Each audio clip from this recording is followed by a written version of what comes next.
Hello boyos, Rich Boy J here back with another video, and we have yet another mock showcase.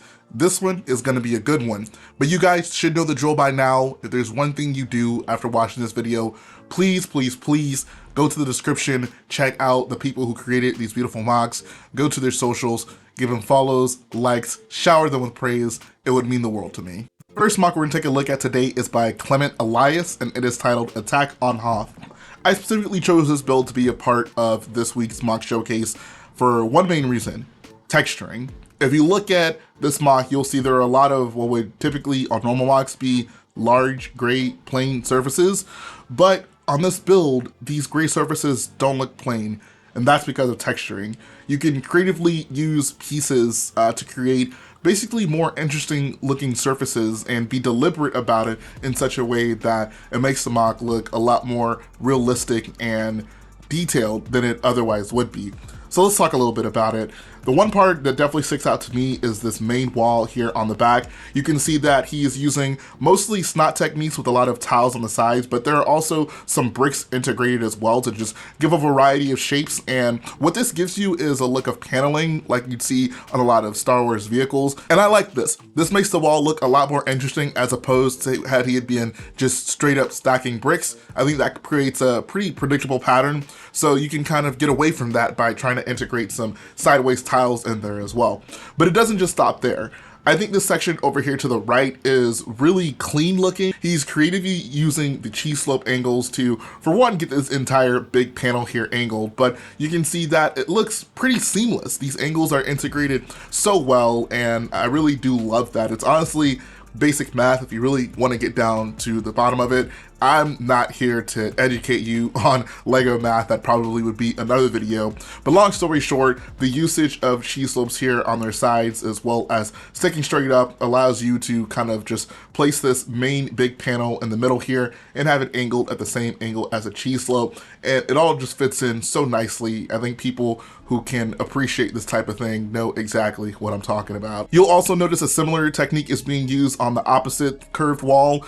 There's just little sections with cheese slopes on the end of them, and once again they just come together so nicely. I think that it's just so satisfying when your Lego angles can just fit together oh so nicely and just look so clean. Another thing I wanted to point your attention to when it comes to texturing is the usage of snow here. I do like kind of how it's used in spurts, and there aren't just, a lot of small spots of it. The snow is kind of existing in clumps, which I think works really well. I think some people might be inclined to have just kind of small like plates and tiles kind of spread apart a mock, but I kind of do prefer this technique, having the snow kind of exist in larger clumps together, and I think it works very well. I think this section over here at the bottom right specifically, with the cheese slopes on their sides and kind of how it hangs over off of the side like black border, it just looks really nice and really satisfying. Another thing that you can really take away from this build are the variety of cargo crates here. You can see he has a plethora of designs, whether it be the ones up on the elevated section or the ones hanging down in that section where the dark gray ground is. This is for sure one of those builds where if I really wanted to, I could meticulously just look at every single small aspect of it and point out something interesting, but I'm not going to do that. All I'm going to say is this is a really technically advanced mock, and I like that it's not a huge mock because it really just shows you that you don't have to be building at a large scale to get a bunch of detail. There's mocks of this size that you can do, and you can just go crazy when it comes to detail and techniques and really advance yourself as a builder. I have to say these are by far my favorite types of builds to show off here on the mock showcase. Our next build today is by Justus M. It is entitled Ewok Drums. And this is a cool little build, and I think a very interesting concept. I don't know if I've quite seen a build done like this with this particular subject matter. So I think that really made it stick out to me, and it definitely made me want to review it here on the mock showcase.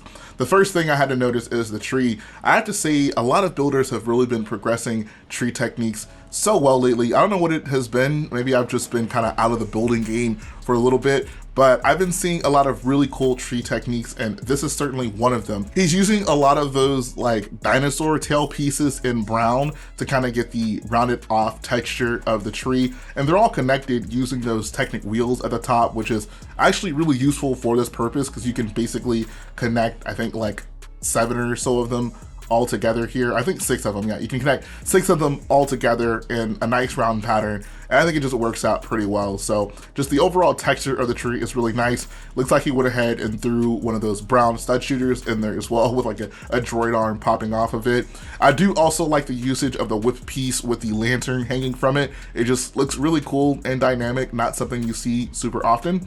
And also, I think that the like technique for the leaves is fairly simple, but I think it works for this build. He's using those like normal big like Lego leaf pieces, but there's also the smaller leaf pieces that have like the bar and the 3 leaves sprouting off the top of it. It was a pick-a-brick piece not too long ago, but he's just feeding those through the holes in the bigger leaf pieces, and he has some of those palm tree pieces in there as well. I also do quite like the usage of the olive green clashing with the reddish brown in this build. As for the bottom of the build, we got an assortment of helmets, and I can appreciate the fact that these are all the newest iterations of all these helmets, and I don't know, seeing just all these detailed Lego helmets in one place really is satisfying for me as someone who is a big proponent of especially the new Stormtrooper helmet. Seeing them just kind of laid out here with an Ewok drumming on them, I don't know, just it makes it feel more like a modernized MOC. Last thing I'll say is if you really look closely at this MOC, you'll notice even more interesting usage of pieces, whether it be with like the brown painting brush piece over on the left side or on the right. Looks like he has one of those like old school gun pieces in reddish brown. And at the bottom, there's even some boat oars poking out. Altogether, really interesting parts usage here, a pretty clever build, and I think the presentation of this one is also really nice, like the foresty yet subtle type of background also looks really cool. Just a really creative build. I could honestly see this being kind of like a diorama-ish Lego set that would be put out. Next build by HazBazBricks is titled Jetta Uprising. Ooh, there's so much to appreciate about this build. I think I'm going to start off by talking about the figures, because the figure placement on this thing is quite impeccable. Just look at the posing of the stormtroopers. I think it looks fantastic. I love how the one guy has his arm up like he's sending his troops into battle. This one guy looks like he just got blasted and is about to find his way to the ground. We got the one guy here who has already been blasted and he's not having a very good day, as you can tell. And then we also got the guy over here, and he is of course shooting his gun, and I don't know, these guys just all look so dynamic, and I think that the subtle head turning and just angling and poses all looks really good. Next up, we have our rebels over here. I don't think their posing is maybe as dynamic as the stormtroopers, but I think that the composition of these figures, where it be like the elements used to make them, all looks really nice. They're really interesting looking figures. They're kind of like fig barbs of like other like Lego Star Wars elements that you'll notice, like, you know, Forlon's head over there or Tower's helmet on this guy. But altogether, they look like a ragtag group of folks who are trying to combat the Empire. Awesome. Now let's talk about the actual build. There's so many cool things that I'd love to talk about, but I think I want to start off with the wall over here.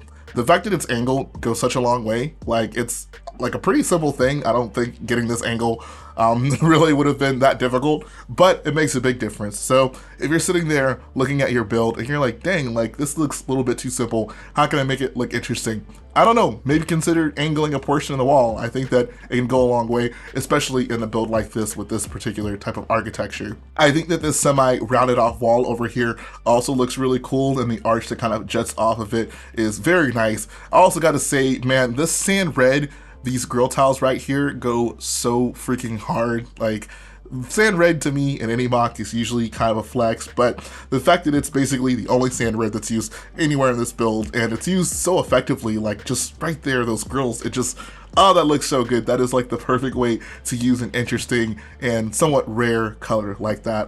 I love that so much. The smoke coming out of the vents on top of the build is also a nice extra touch of detail. And another thing I noticed about this build that I've not quite seen exactly done this way before is this little hatch door right here, where there's like the 2x2 circular round tile piece. On the bottom of it is like the turntable top, and then there's just a steering wheel connected to it. Never seen that done quite that way before, but now that I have, I'm a big fan of it. I think it looks freaking awesome.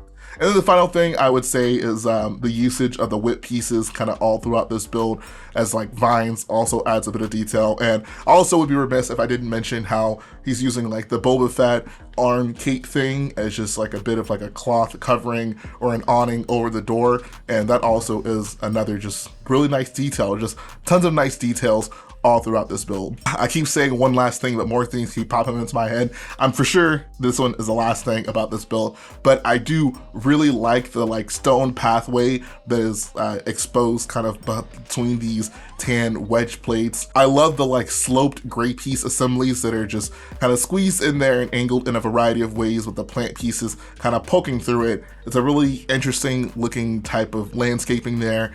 And yeah, like it adds so much to this build. Like the ground could have very well just been a bunch of tan plates, but no, he added that in and it makes it look even more incredible. And today's premier build that we're going to be looking at is by Stephany, and it is none other than Palpatine's Office. Palpatine's Arrest is just one of those universally beloved LEGO Star Wars sets, and for good reason. And I think that this build should be kind of looked at that same way. I think he just so excellently captures the environment of Palpatine's office, and he recreated a pretty incredible scene over there on the window.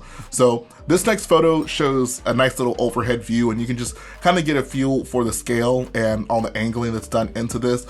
I do really like the curved staircase that kind of leads up to where his like desk and the main viewing window would be over towards the back of the build. And then there's also even more curved staircases over towards the bottom side of the photo. This next photo shows off the staircase even a little bit better. I love how he constructed that like curved domed section in the middle there, using those curved 1x2 slopes to be circled around the bottom of that 6x6 dish there. You'll notice that throughout this build, none of the angles in this thing are simple at all. It seems like everything is either curved or at some sort of weird angle. But the thing that he accomplished so well with this build is that everything looks really clean. There aren't any like large unsightly gaps. Everything just seems to flow so well together. And there's also the like golden statues that kind of Palpatine has scattered all throughout his main office, and I do like those, not just like how they're the little micro figures, but I think they also just add a nice touch of color.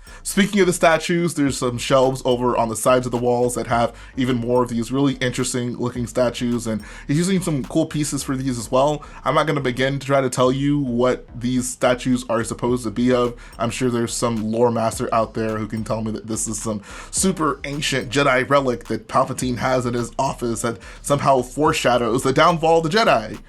I don't know, I feel that's usually the case with things like this. Next photo shows the main doorway that our Jedi heroes walk through to ultimately just get owned by Palpatine.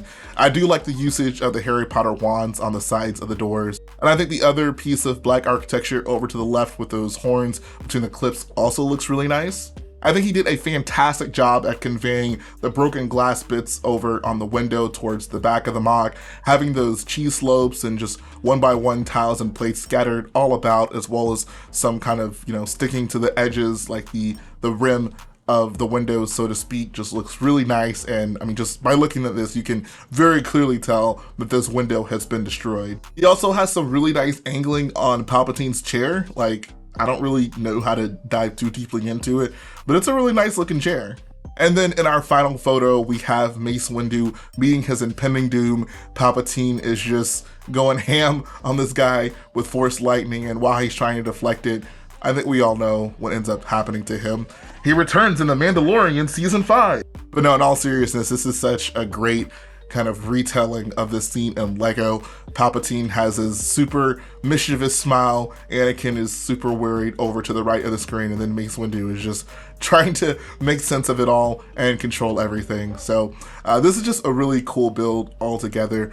Maybe not as technically heavy as some of the other builds that we looked at in this episode, but I think it sets the scene perfectly. I think he captures the room super well, and I would love to just have this sitting on a shelf somewhere. I really do like the location of Palpatine's office. I think we're well overdue for a remake of the Palpatine's Arrest set, and I ain't talking a diorama.